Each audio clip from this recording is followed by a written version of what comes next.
The ancient warship Vindication drifted through the void like a ghost from humanity's forgotten past, its hull scarred by battles that predated the Galactic Council by 3 centuries. Captain Cale Torvin stood alone on the bridge, his weathered hands moving across controls that most pilots had never seen outside of museums. The ship's quantum drives hummed with a resonance that modern vessels couldn't replicate, a deep, primal sound that spoke of raw power and uncompromising purpose. "This is madness," Admiral Vexathera had declared during the emergency session. The Quillian's crystalline features had shimmered with barely contained disdain as she addressed the assembled fleet commanders. "The Devourers have consumed 17 systems in 4 months. Their bioships adapt to every weapon we deploy. And you propose to send 1 human in a relic?" The holographic displays around the war room had painted a grim picture. Red zones spread across the galactic map like an infection, marking systems where the Devourers had stripped entire worlds to their cores. The alien swarm moved with terrifying efficiency, their organic vessels evolving new defenses faster than the combined fleets could develop countermeasures.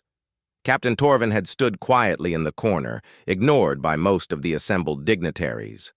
At 63, he was ancient by pilot standards, his career spanning conflicts that younger officers knew only from history texts. His proposal had been met with skepticism, then outright dismissal. "The Vindication carries weapons banned by the Harmony Accords," General Mordox had growled, his insectoid mandibles clicking with agitation. "Those systems were outlawed for good reason." "Because they were too effective," Torvin had replied. Simply, "The Devourers don't follow our accords. Why should we die by them?" Now, 3 days later, he was alone in the darkness between stars, approaching the outer edge of the Kalos system, the Devourer's latest target. His ship's sensors painted a horrifying picture on the tactical display. Thousands of bioships swarmed around the system's 4th planet, their organic hulls pulsing with bioluminescent patterns as they fed on the world's resources. The Kalos colonists had been evacuated 2 days ago, but their cities still burned on the planet's surface.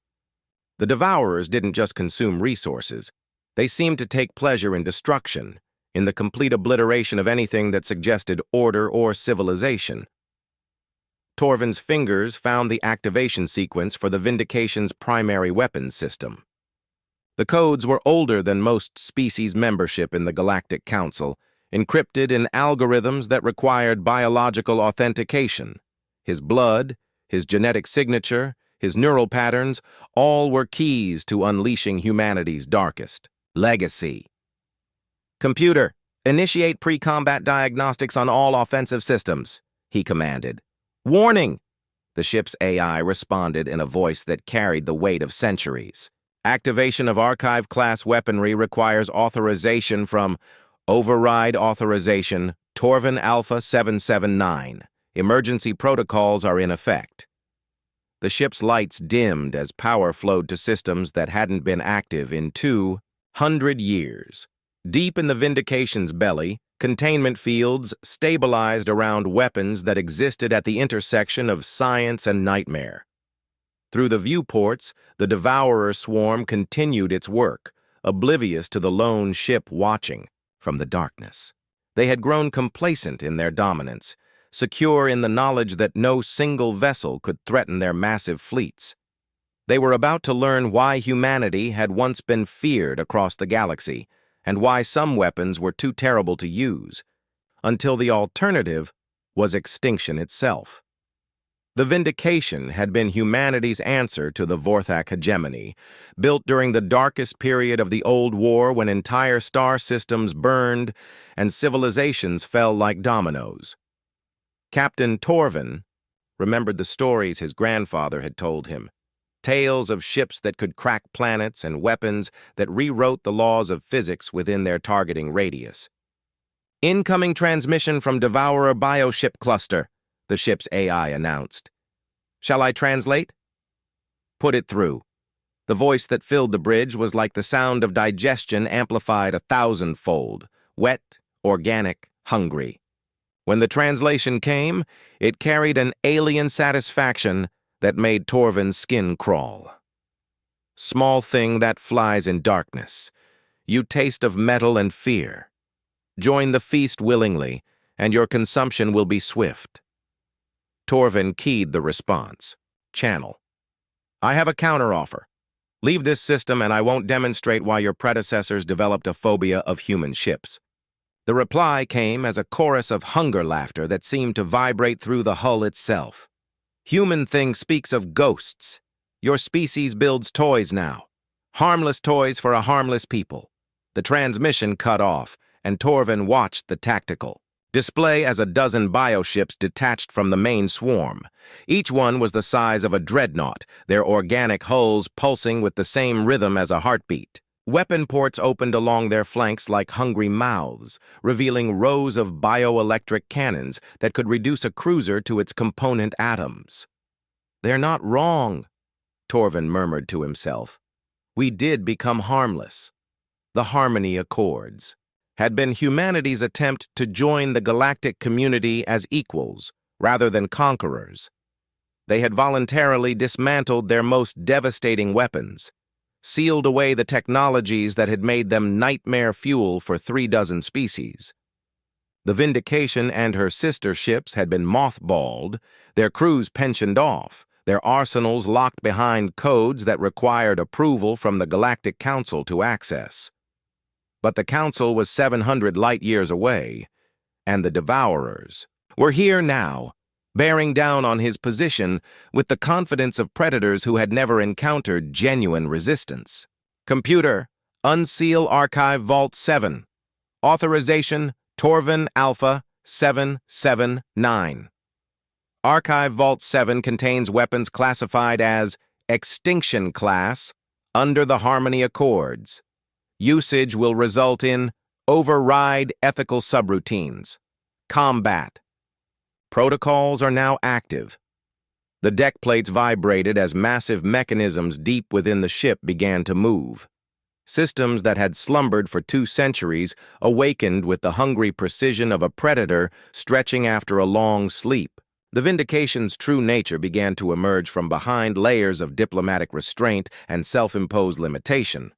The approaching bioships opened fire while still at maximum range, perhaps hoping to disable the human vessel before it could, reveal whatever surprise it might be hiding. Streams of bioelectric death lanced through space, each bolt carrying enough energy to vaporize a city block. The shots struck the Vindication's shields and simply disappeared. Not deflected, not absorbed. Consumed, as if the ship's defensive grid was somehow hungrier than the Devourers themselves. Impossible, came the translated response from the bioships. Your weapons are toys. Your defenses are pretense. You're not wrong, Torvin said quietly, his hands moving to the primary firing controls. But you've never seen our nightmares. The Vindication's main cannon emerged from the ship's dorsal section like a black metal flower blooming in space. It was a thing of elegant simplicity, a perfect fusion of human engineering and barely contained cosmic force. When it began to charge, space itself seemed to recoil from its presence. The bioships had time for exactly one panicked transmission, a sound that needed no translation, the universal language of prey realizing it had cornered a predator. Before, the Vindication fired its first shot in 200 years. The weapon didn't create an explosion.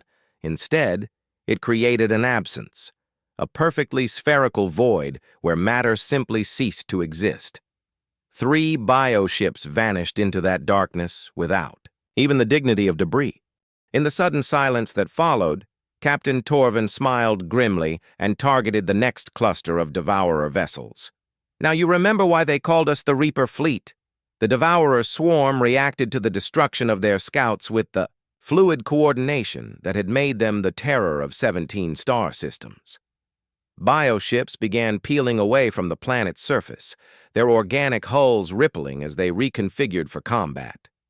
What had been a feeding frenzy transformed into a predatory formation within minutes. Captain Torvin watched the tactical display with professional appreciation. The Devourers were adapting their formation in real time, spreading out to minimize losses from area effect weapons while maintaining overlapping fields of fire. It was the same strategy that had allowed them to overwhelm the combined fleets at Epsilon Reticuli. Analysis complete, the Vindication's AI announced. Devourer fleet composition, 347 combat-effective units, ranging from Corvette to Dreadnought class. Estimated combined firepower exceeds recommended. Engagement parameters by factor of 87. Recommended engagement parameters assume we're fighting fair, Torvin replied, his fingers dancing across controls that predated most galactic languages. Computer, unlock Archive Vault 12. Prepare the Cascade protocols. Captain, the Cascade. Protocols were classified as species-ending technology. Previous deployment resulted in the sterilization of... I know what they did to the Zarathi Dominion. I was there. Torvin's voice carried the weight of old nightmares.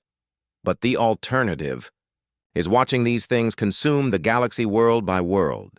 The approaching Devourer fleet had organized itself into a hollow sphere, each bioship positioned to create interlocking kill zones. It was a formation designed to trap and destroy conventional warships through overwhelming firepower. Against any other vessel in the current galactic arsenal, it would have been devastatingly effective. The Vindication was not any other vessel. Incoming transmission, the AI reported. Multiple sources. The bridge filled with a cacophony of alien voices. Not just Devourers, but communications from across the galaxy. The human ship's engagement with the swarm was being monitored by intelligence services from dozens of species. Human vessel, this is Admiral Vexithera aboard the battleship Crystalline Dawn.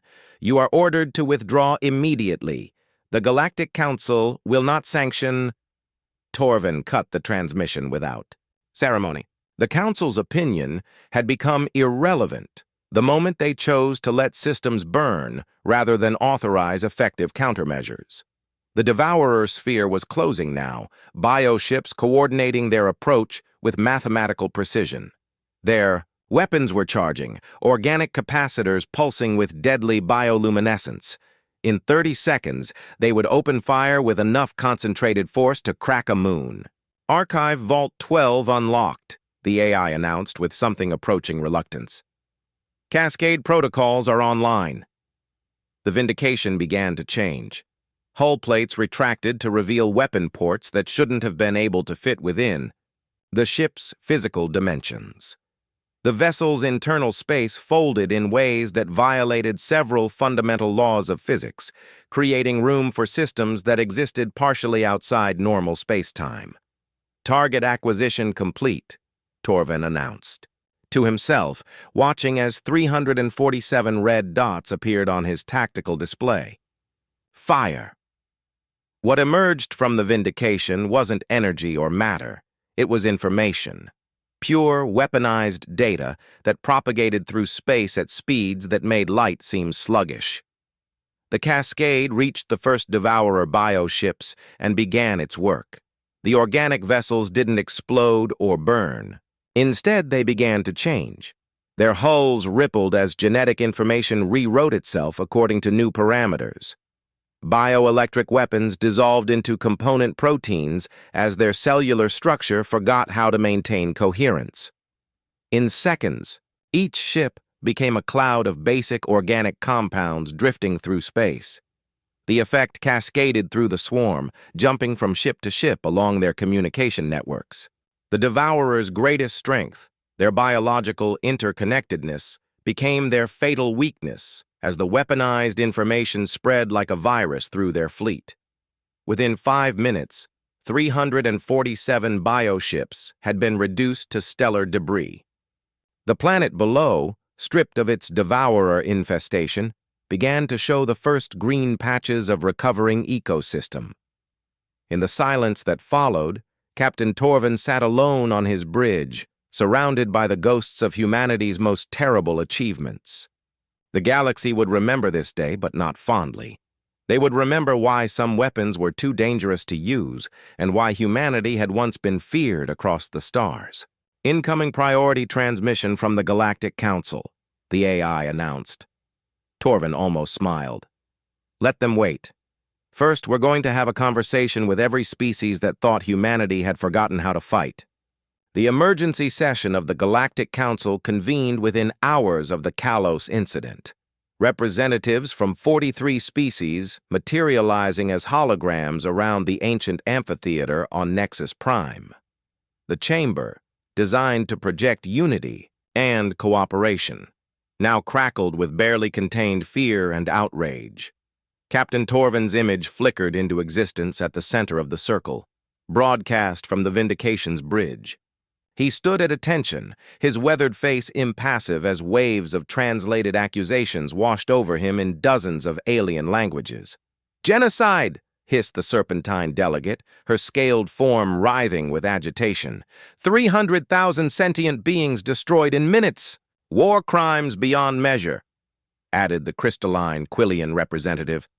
"The Harmony Accords exist for precisely this reason." Fleet Admiral Kithara of the Altarian Coalition leaned forward, her 6 eyes fixed on Torvin's image.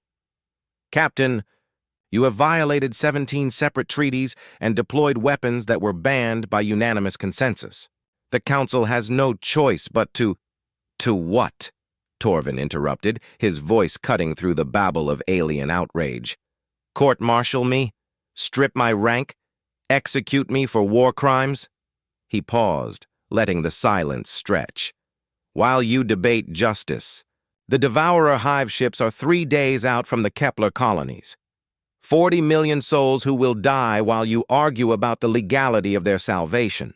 The chamber erupted in fresh arguments, but Council Speaker Mordain raised his primary appendage for silence. The ancient ethereal's form shimmered with otherworldly authority as he addressed the human captain. "The law exists because weapons, like yours, nearly extinguished life itself during the Omega Wars. Your own species agreed to these restrictions. Why should we trust you not to repeat the mistakes of your ancestors?" Torvin's expression didn't change, but something shifted in his eyes, a darkness that spoke of old battles and older regrets. "Because I was there, Speaker. I served on the Vindication during the final campaign against the Zarathi Dominion. I watched our Cascade weapons turn living worlds into dead stone. I helped write the reports that convinced humanity to sign the Harmony Accords." The chamber fell silent. Several delegates checked their historical records, confirming what many had suspected, but none had wanted to believe. Captain Cale Torvin wasn't just a relic pilot flying an ancient ship. He was one of the last survivors of humanity's darkest age. "Then you understand," Speaker Mordain said quietly, "why these weapons cannot be used." "I understand why they shouldn't be used lightly," Torvin corrected. "But the Devourers aren't interested in our moral debates. They've consumed 17 systems while we've held committee meetings about appropriate response protocols. How many more worlds will burn while we argue about the ethics of effective resistance?" A new voice entered the debate, Admiral Vexathara, speaking from her flagship at the edge of the Kepler system. "The combined fleets are moving to intercept the Devourer advance. We have sufficient conventional firepower to repeat the disaster at Epsilon Reticuli?" Torvin's voice carried the weight of bitter experience. "Admiral, your conventional weapons are useless against an enemy that adapts faster than you can innovate. The Devourers have incorporated the defensive capabilities of every fleet they've destroyed. They're not just consuming matter, they're consuming military technology." The tactical displays around the chamber showed the grim reality of their situation. The Devourer hive ships approaching Kepler were 30% larger than those that had attacked previous systems, their hulls bristling with captured weapons and absorbed defensive systems.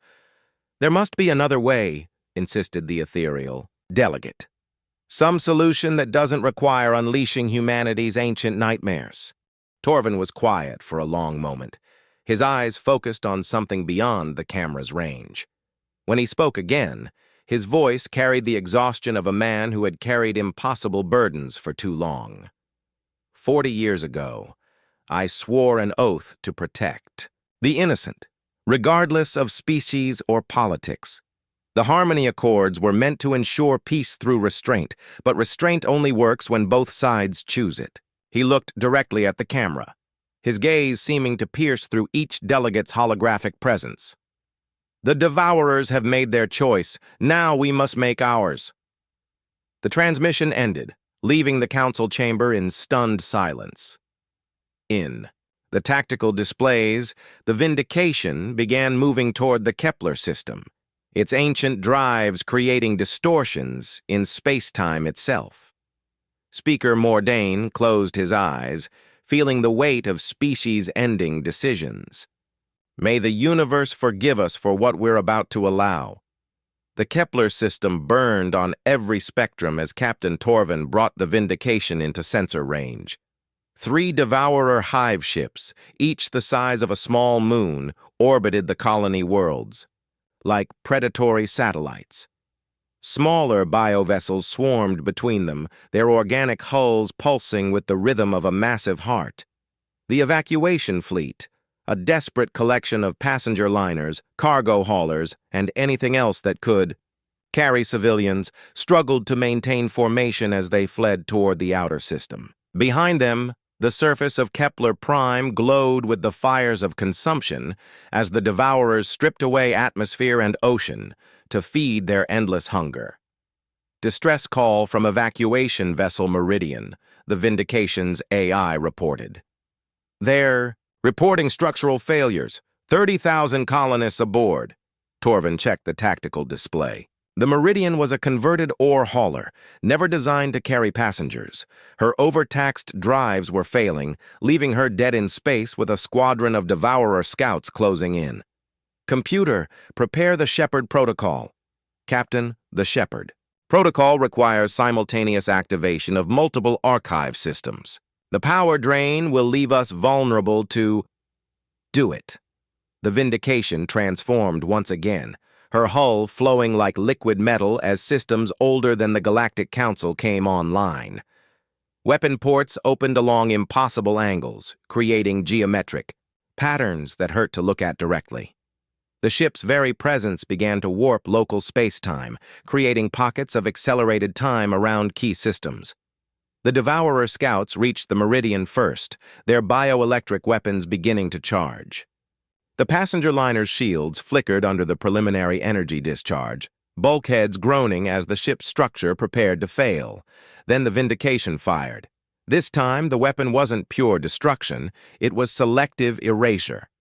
The Devourer scouts simply ceased to exist, not destroyed, but edited out of reality itself. The space they had occupied became pristine vacuum, as if they had never been there at all. All evacuation vessels, this is Captain Torvin aboard the Vindication. Maintain your current heading. I'm going to buy you time. The response came from Admiral Thessarian aboard the evacuation command ship. Captain, sensors show 3 hive ships and approximately 2,000 escort vessels. You can't possibly... Watch me. The largest hive ship was beginning to turn, its massive bulk rotating to bring its primary weapons to bear on the human vessel. The movement sent ripples through the smaller bioships, their formation adapting to support their flagship's attack run. Torvin's hands moved across his controls with the fluid precision of decades of combat experience. The Vindication began to dance through space, her movements defying both physics and reason as she engaged systems that existed partially outside normal space-time. Archive Vault 18, unlock. Prepare the Paradox engines. Captain, deploying Paradox technology in an inhabited system violates... Override. Emergency protocols remain in effect. The space around the Vindication began to fold, creating temporal echoes of the ship that moved independently through the battle zone. Each echo carried a fraction of the original's firepower, but there were dozens of them, attacking from angles that shouldn't have existed. The Devourers tried to adapt, their bioships reconfiguring to track multiple targets simultaneously. But the paradox echoes weren't bound by conventional physics. They could be in multiple locations at once, firing from the past and the future in the same moment. One by one, the escort vessels began to disappear, not destroyed but removed from the timeline entirely. The hive ships, too large and complex to be easily erased, began to sustain damage that accumulated across multiple temporal states. Evacuation fleet reports they've reached minimum safe distance, the AI announced. 47,000 civilians successfully evacuated. Torvin allowed himself a moment of satisfaction before turning his attention to the hive ships. They were the real threat, each one capable of seeding an entire sector with devourer spawn. Conventional weapons could damage them, but they would adapt and regenerate. Only Archive-class systems could ensure permanent destruction. Computer, prepare the final protocol. The AI's response carried something approaching fear.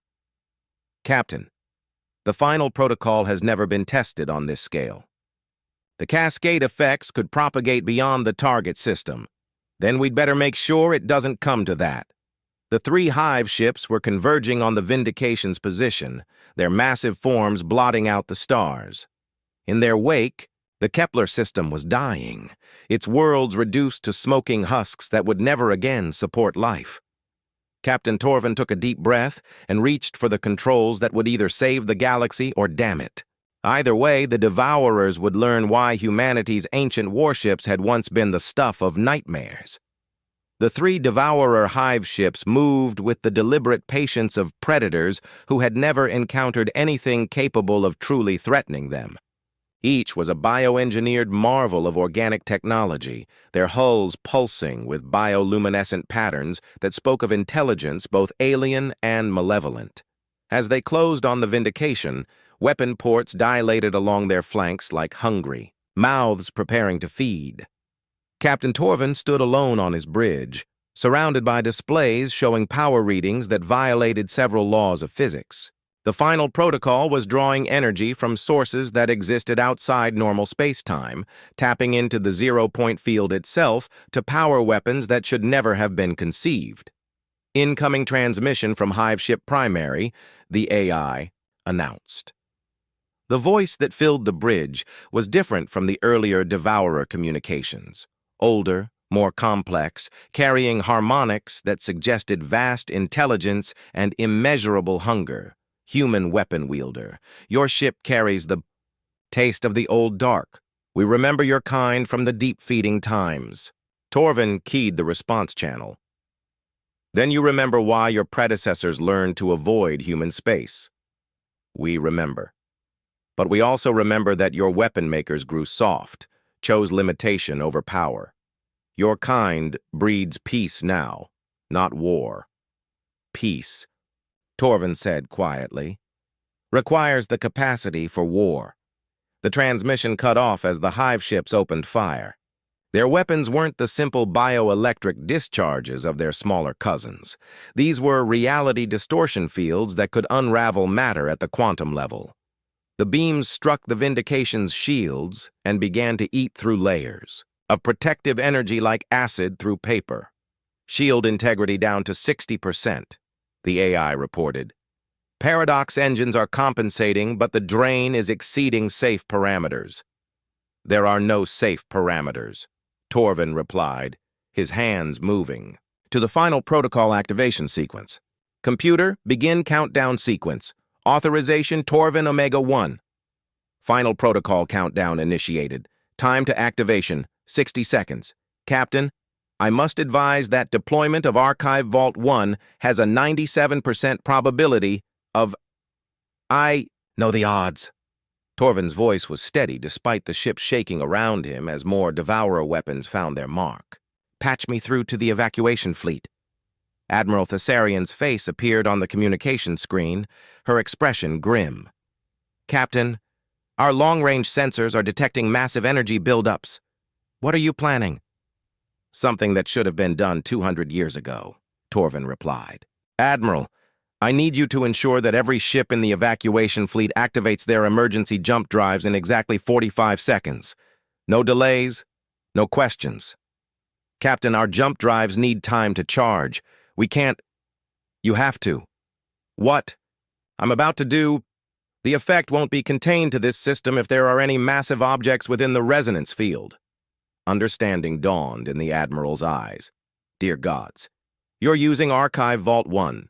30 seconds to activation, the AI announced. The hive ships had ceased firing, their vast intelligences perhaps sensing something fundamental changing in the fabric of space around them. The smaller bioships began to retreat, their organic hulls rippling with what might have been fear. Too late for caution now, Torvin murmured, watching as the evacuation fleet's ships began to disappear into hyperspace. Computer, open Archive Vault 1, full deployment. The Vindication began to tear itself apart from the inside out, her hull plates sliding away to reveal something that shouldn't have been able to exist within three-dimensional space.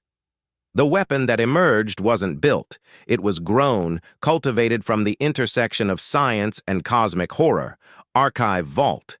One contained humanity's first and last attempt to weaponize entropy itself. During the darkest days of the Omega Wars, human scientists had learned to create localized regions where the universe's expansion could be reversed, where time itself could be made to flow backward. The weapon fired. What struck the three hive ships wasn't energy or matter. It was time itself, flowing in reverse. The massive bio-vessels began to age backward, their complex organic systems unraveling as billions of years of evolution played out in reverse. Their hulls cracked as their cellular structure forgot how to maintain coherence, their weapons systems dissolving into component proteins. But the effect didn't stop there. The reversed temporal field began to expand, reaching out toward the dead worlds of the Kepler system. Torvin watched in fascination as the planets began to heal, their atmospheres reconstituting, their oceans returning from the vacuum of space. Captain, the AI said urgently, the temporal field is expanding beyond calculated parameters. If it reaches the outer system, then we stop it here, Torvin said, his hands moving to the ship's self-destruct sequence. The Vindication was always meant to be a weapon of last resort, time to fulfill that purpose. The ancient warship began to collapse in on itself, her mass becoming the anchor point that would contain the temporal reversal. As the ship died around him, Captain Torvin smiled, watching as the Kepler system returned to life. In the distance, the evacuation fleet emerged from hyperspace to find a system cleansed of devourers and restored to its former beauty. They would return to rebuild, to continue the eternal struggle between creation and consumption. And they would remember the captain who had paid the ultimate price to prove that humanity had never forgotten how to fight. 6 months after the battle of Kepler, the memorial service was held on Nexus Prime, in the same amphitheater where the Galactic Council had once debated the legality of Captain Torvin's actions. Representatives from every member species attended, their previous outrage transformed into something approaching reverence. Admiral Vexithara stood at the podium, her crystalline features reflecting the holographic display showing the restored Kepler system. The worlds that Captain Torvin saved are thriving again. Their ecosystems have recovered beyond even our most optimistic projections. The temporal reversal didn't just undo the devourer damage, it restored these worlds to a state of primordial vitality. The audience listened in respectful silence. In the months since Kepler, the galaxy had undergone a fundamental shift in perspective. The devourers, previously unstoppable, had retreated to the outer rim after receiving reports of the temporal weapon. 3 species that had been marked for consumption had been spared, their evacuation fleets reaching safety while the bioships fled from the possibility of encountering another human archive ship. Council Speaker Mordain rose slowly, his ethereal form shimmering with ancient dignity. The Harmony Accords were written in a time of peace, by species who believed that restraint was the highest virtue. Captain Torvin reminded us that sometimes the greatest mercy requires the capacity for controlled violence. Dr. Lyris Kovaneth, the galaxy's leading expert on archive technology, stepped forward to address the assembly. Our analysis of the Vindication's final transmission has revealed something extraordinary. Captain Torvin didn't just sacrifice himself to contain the temporal field. He programmed the ship's AI to record everything. Every weapon system, every archive protocol, every technique that made humanity's ancient fleet so devastatingly effective. A murmur ran through the assembly. The implications were staggering. The data has been transmitted to secret facilities on 7 different worlds, Dr. Kovaneth continued. New ships are already under construction, not to threaten the galaxy, but to protect it. The Reaper fleet will rise again, crewed by volunteers from every species, armed with weapons that exist at the intersection of science and nightmare. Admiral Thessarian, commander of the Kepler evacuation fleet, took the podium next. I've been asked to oversee the training program for the new archive crews. We're calling it the Torvin Protocol, a comprehensive course in the tactical and ethical deployment of species-ending weapons. Every captain will understand not just how to use these systems, but when they should be used, and more importantly, when they shouldn't. The holographic displays around the amphitheater changed, showing new construction yards and systems across the galaxy. Sleek vessels were taking shape, their designs based on human archive technology, but adapted for multi-species. Crews, they looked nothing like the ancient Vindication, but they carried the same terrible purpose, the absolute last resort against existential threats. Fleet Admiral Cathara of the Altarian Coalition addressed the Assembly's unspoken fears. These weapons will be controlled by a joint command structure representing all Council species. No single government will have the authority to deploy them. The mistakes of the Omega Wars will not be repeated. In the months since Kepler, reports had begun filtering in from across the galaxy. The Devourers, once unstoppable in their advance, had begun to retreat from systems they had been preparing to attack. Long-range sensors detected massive bioship formations withdrawing toward the galactic rim, as if the hive mind had decided that the cost of expansion was no longer acceptable. Other threats had taken notice as well. The Machine Collective, dormant, for 3 centuries had sent diplomatic overtures for the first time in recorded history. The shadow cartels, pirates who had terrorized shipping lanes for decades, were suddenly eager to negotiate protection agreements. Captain Torvin understood something that we had forgotten, Speaker Mordain said in closing. Peace is not the absence of conflict. It is the presence of justice backed by the capacity to enforce it. The Reaper fleet will be our reminder that some lines cannot be crossed, some evils cannot be tolerated. As the memorial service concluded, a final holographic display showed the restored worlds of the Kepler system. Children played in cities that had been ash 6 months ago. Forests grew where bioships had once fed. Oceans teemed with life that had been scattered across space as component atoms. In the restored orbital shipyards above Kepler Prime, construction had begun on humanity's newest contribution to galactic defense, the UGS Vindication II. Her hull bore the same scars as her predecessor, not from battle damage but as deliberate design elements, a reminder of the price that had been paid for the galaxy's continued freedom. Captain Torvin's sacrifice had done more than save a star system. It had reminded the galaxy that sometimes the greatest act of mercy was the willingness to bear the burden of necessary violence. The Reaper fleet would rise again, not as conquerors but as guardians, armed with humanity's ancient nightmares and bound by hard-won wisdom.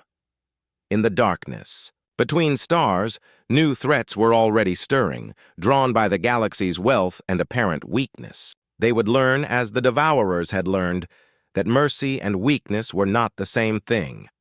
The age of gentle diplomacy was ending.